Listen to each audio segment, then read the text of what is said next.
Desde agosto de 2017 han tenido lugar diferentes rondas de renegociación del actual Tratado de Libre Comercio de América del Norte. En estas negociaciones, y debido a la importancia del actual tratado para los distintos países participantes en él, se han observado dos posturas que habrán de delinear el futuro del tratado.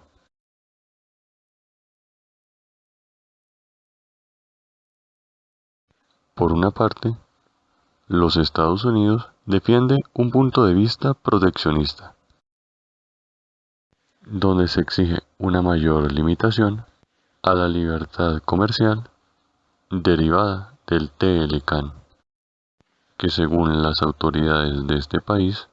debilitan la economía de Estados Unidos, a nivel tanto laboral como empresarial.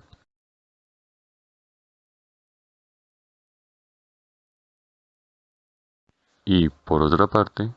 están México y Canadá, quienes, por el contrario, defienden el punto de vista del mercado libre y eliminación de todos aquellos obstáculos al comercio de bienes, servicios y capitales. Es decir, defienden la esencia misma del tratado objeto de renegociación. En este sentido, el actual Tratado de Libre Comercio podría verse modificado con la implantación de obstáculos al comercio, tales como licencias, aranceles y permisos,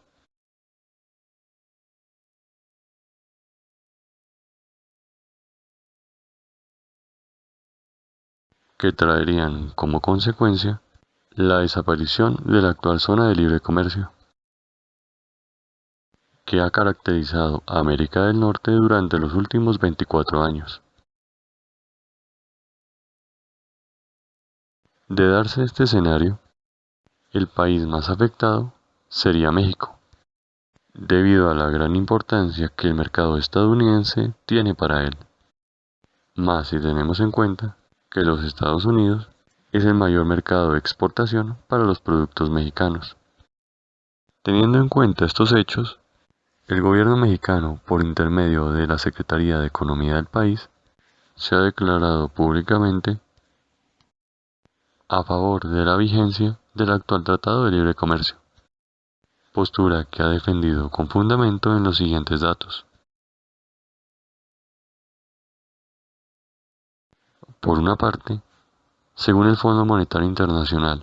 y la Organización Mundial del Comercio, la zona de libre comercio creada por el TLCAN genera el 28% del Producto Interno Mundial, concentra un mercado compuesto por 482 millones de personas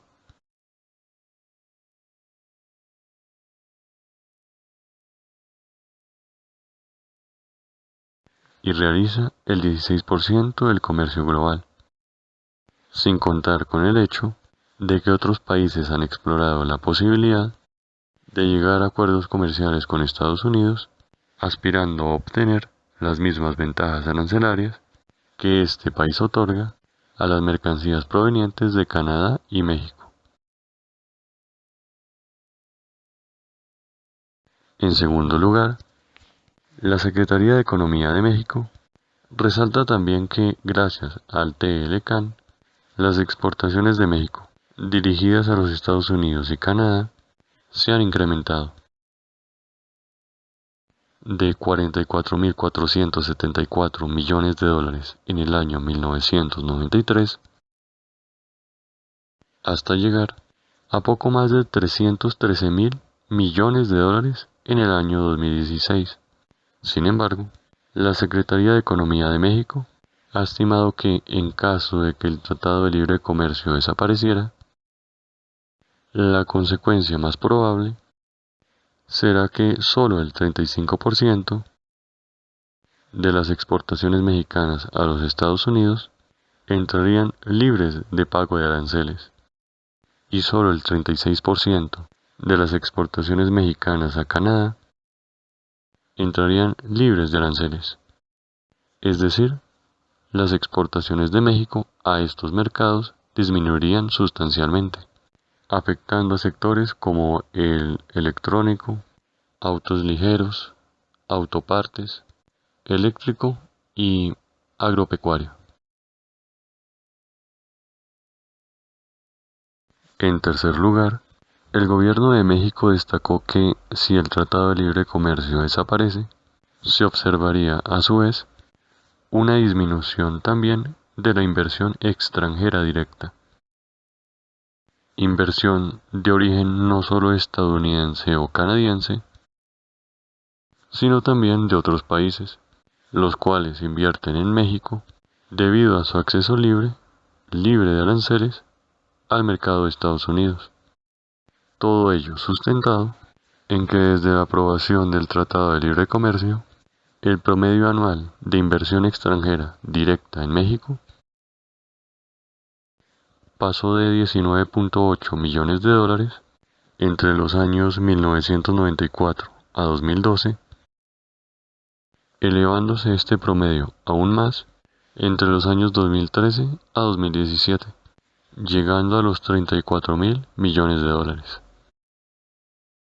siendo Estados Unidos el país con mayor inversión extranjera directa en México, la cual, según cifras del propio gobierno,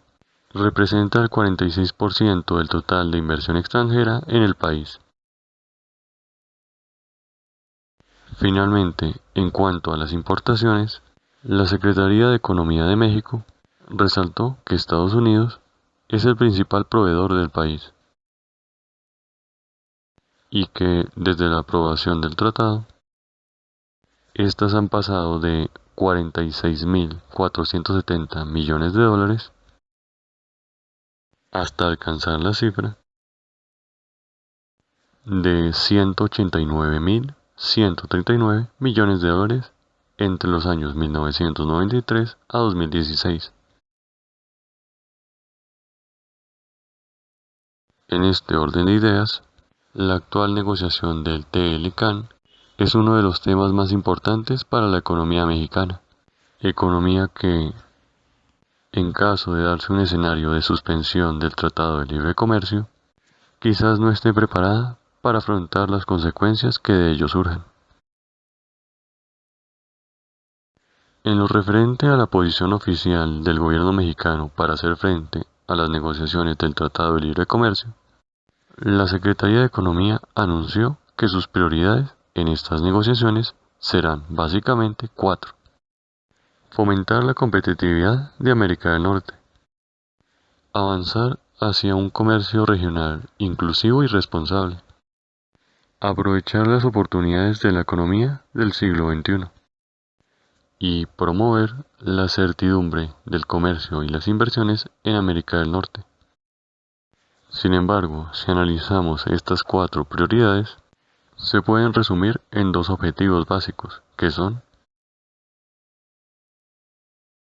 conservar el actual tratado, como medio para preservar la competitividad que México ha adquirido en los últimos 24 años. Y, en segundo lugar, actualizar el texto original del Tratado de Libre Comercio, teniendo en cuenta los cambios en materia energética, tecnologías de la información, propiedad intelectual, telecomunicaciones y fomento a las pequeñas y medianas empresas, temas cuya importancia dan lugar a la modernización del TLCAN con miras a su adecuado desarrollo para afrontar los retos del siglo XXI.